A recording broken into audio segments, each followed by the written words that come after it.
Hello everyone, my name is Beikun. I'm in 11th grade. I go to North Creek High in Bothell. My topic for today is 100 Children Not. First of all, thank you to the forum for inviting me and giving me this opportunity to share.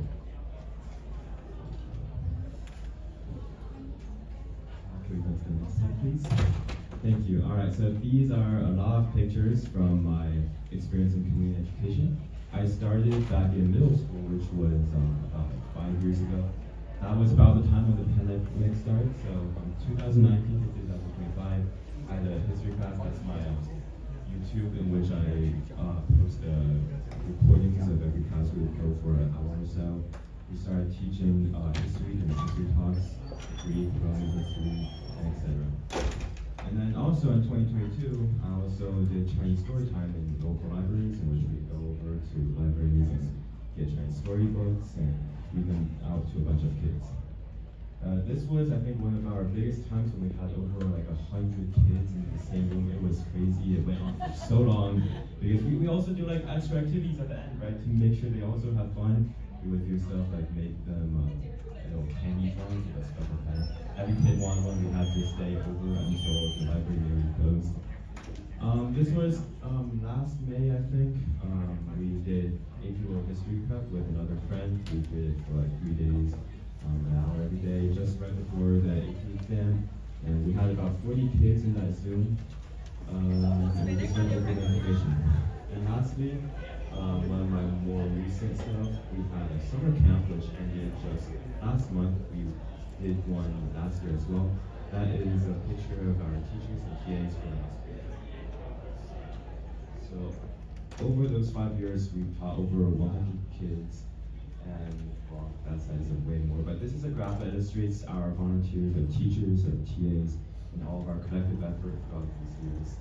And stay on this graph for a while while I keep talking.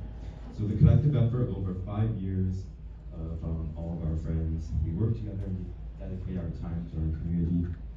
Yeah. Okay. So this is our summer camp, right? So we finished just last month in late August. It went on for 3 weeks. This is my friend Oscar, who's also sitting in the crowd. He was with me through a tough time. Yeah. So we had a lot of kids, right? So we needed a lot of teachers. We also did one last year where it was only me and Oscar.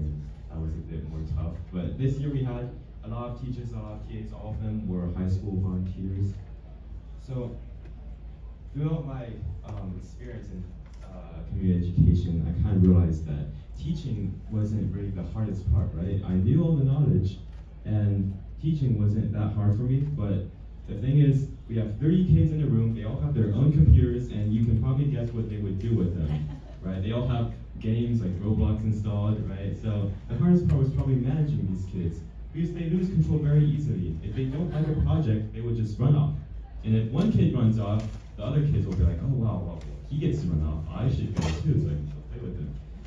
So it took a lot of work to keep them in control. We had to get a lot of events. We had to do like games and music, of course, like educational games, music, art and stuff.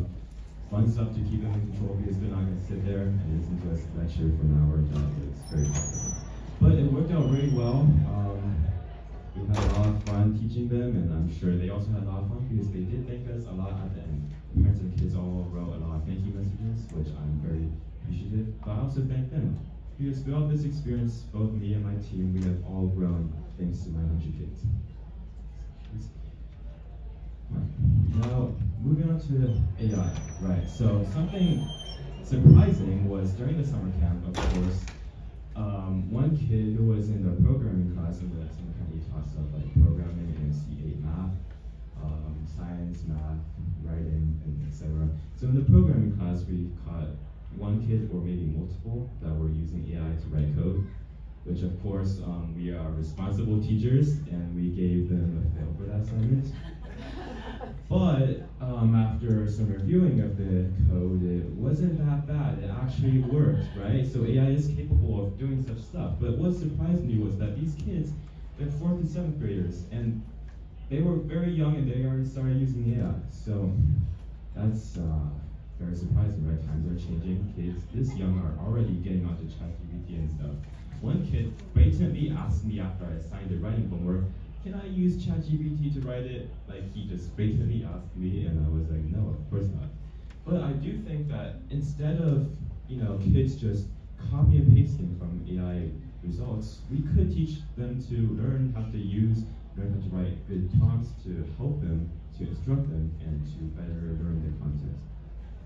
So of course, I also have the experience using AI. Not that, okay, first of all, I would never use AI to cheat because I'm a good person, I'm a good student, right? I hope you all trust me enough. But I have used AI. For example, this video, before we show the picture of history class, I've tried to use AI to generate images and videos to help enrich my content. Can you look at this video real quick? It's 5 seconds. Just click on it.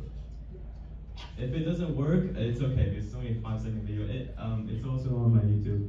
A bit of advertisement, but you guys can check that out.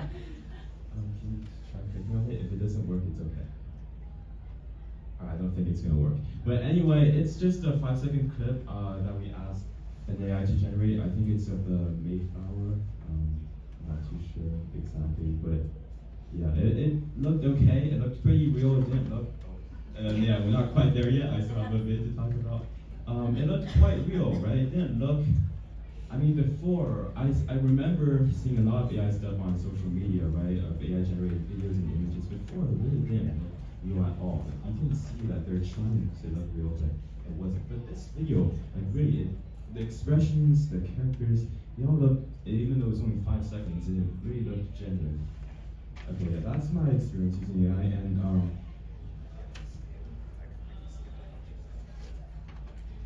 so I'm still exploring and thinking how to use AI to help my content, to help teach my kids and stuff. And it would be great if anyone has any ideas to reach out to me and help me after and offline. Finally, thank you to CIE-SEA for inviting me and giving me this opportunity to talk. Thank you very much.